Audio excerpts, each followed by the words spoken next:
ธุสาธุเด้อแดนยาตุทั้งหาพญายมรักษาดานให้พุทธปล่อยดวงวิญญาณ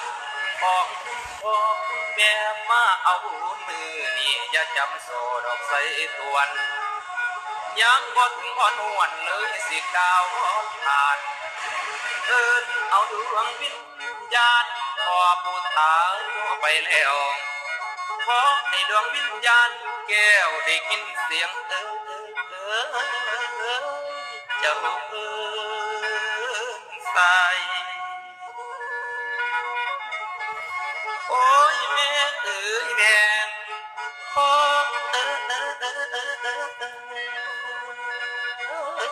พอสิอยู่ไกลหรืออยู่ไกลได้ยินเอิ้นให้ด่วนมาพวกลูกหลานได้แต่งบุญไปถ่าให้มารับไปนำมีของหวานของข้าวหมากผู้ปูนเขียวมีของกินของใส่แพปลาไหลปลาสะลู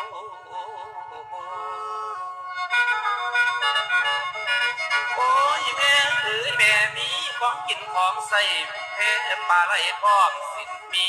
พวกลูกหลานอยู่กี่ทำให้มันสมหาดวงวิญญาณยังบ่ถึงสันฟ้าลงอยู่ป่าเพื่อคนเดียวอบโอ้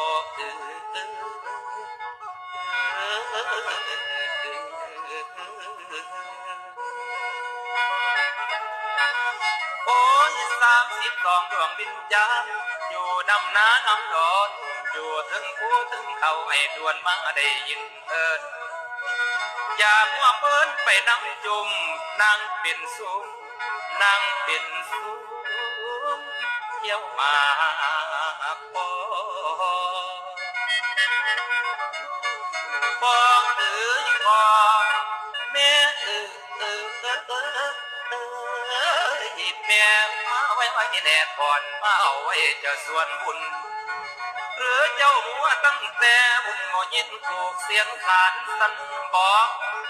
เลยกาวานพญาผมส่งข่าวไปหาเจ้าบอกให้เขาไขทางประตูเปิดฟองให้เห็นทางของน้องสองทางป้องสีเดินให้ได้ยินผู้เพื่อนมารับเอากองบุญแดดปอดยาสุนอนหลับไหลบัดประตูคนไทยคอยสุนัขป่ามาจุนแขนเจ้านั้น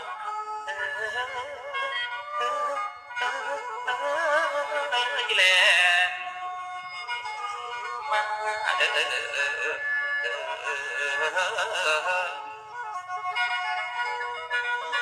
โอ้ยมาถึงก่อนเป็นแต่ขอให้เพิ่นนั่นสิทักให้ยาสุลงอีพ่อเอ้ยขันมาหอดไว้อย่าไปสนปากเขาเด้อพ่อเอ้ยอีแม่เอ้ยขันมาหอดหัวนะอย่าไปสนปากเขาโอ้ยขันมาหอดหัวเราอย่าไปที่ซ่อนกายทางลูกยิ่งลูกซ้ายซุ่มหูล้นลานเล่นเจ้านางรออยู่ทางอีหรือผีเอื้อนบอกให้ทางประตูนั้นเปิดโป่งก็เลยห้องอยากเอิญในที่บ้านเปิดไทยเจ้าอย่าได้ปิดปองทางเดียวให้เพิ่นมาเอาบุญรับกุศลท่านไปพร้อมอีพ่อเอ้ยเจ้าอย่าส่องมันดูสิ่งเวลาการสิเบิดก่อนมาไว้แน่ก่อนเสียงของ4 โมงมา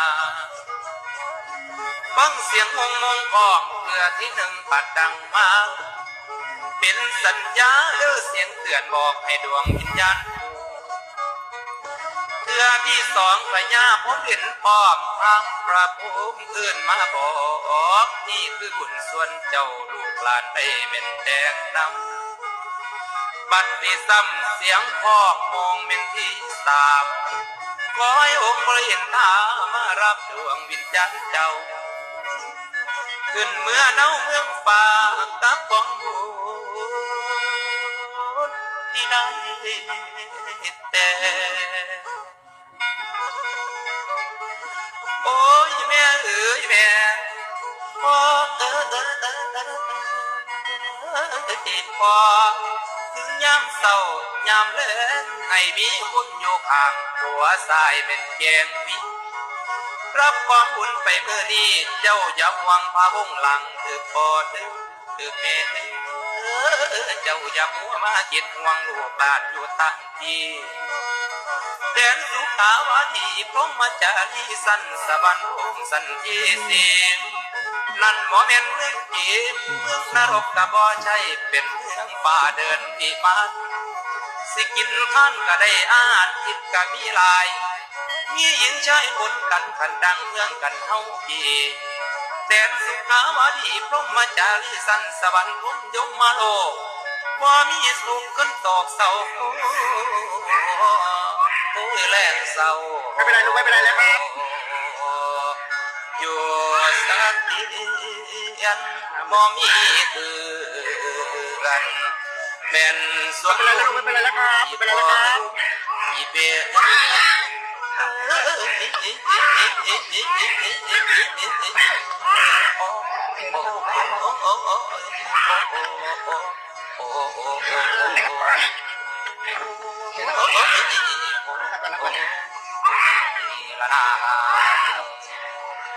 จันทยอยลำเลียงมา